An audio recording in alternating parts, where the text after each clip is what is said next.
একজনকে আসলে ক্রেডিট দিতে হবে সেই জায়গাটায়। বাংলাদেশ যখন একাধারে বিদেশি ব্যাটিং কোচ নিয়োগ দিতে দিতে দিতে দিতে এগিয়ে যাচ্ছিল, সেই জায়গায় এখন কিন্তু আমাদের পেস বোলিং কোচও দেশি তালহা জুবায়ের, ব্যাটিং কোচও মোহাম্মদ আশরাফুল।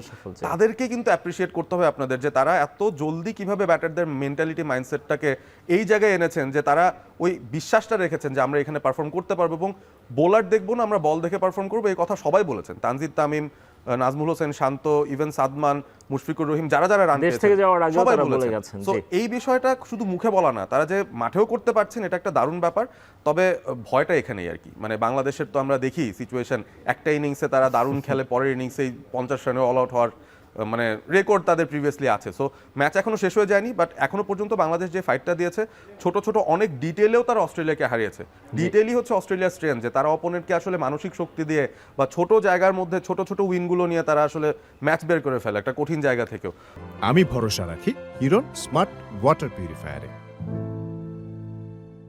সো ওই জায়গাতেও বাংলাদেশ যে তাদেরকে ট্রাম্প করছে এবং অস্ট্রেলিয়া চাপে পড়ে ক্যাচের পর ক্যাচ মিস করছে, আমরা এই অস্ট্রেলিয়াকে কখনো দেখি নাই। ফ্রাস্ট্রেটেড তারা, পুরোপুরি ফ্রাস্ট্রেটেড। 138 ওভার তারা বল করেছে, ভাবছিল এটা একটা ওয়ার্ম আপ সিরিজ, ওয়ার্ম আপেই যে তাদের বোলারদের ঘাম ছুটে যাবে এরকম, সেটা হয়তো তারা ভাবেনি। সো অনেক দিক থেকে বাংলাদেশের অনেক গেইন আছে এবং এই টেস্টের রেজাল্ট যাই হোক, এই সিরিজের রেজাল্ট যাই হোক না কেন, আমার কাছে অন্তত মনে হয় যে বিগ থ্রিরা আছে যারা ইন্ডিয়া, ইংল্যান্ড, অস্ট্রেলিয়া, তারা আরও রেগুলারলি বোধহয় তাদের বেটার ভেন্যুগুলোতেই বাংলাদেশকে একটা প্রমিনেন্ট টেস্ট টিম হিসেবে ইনভাইট করবে সামনের দিনগুলোতে।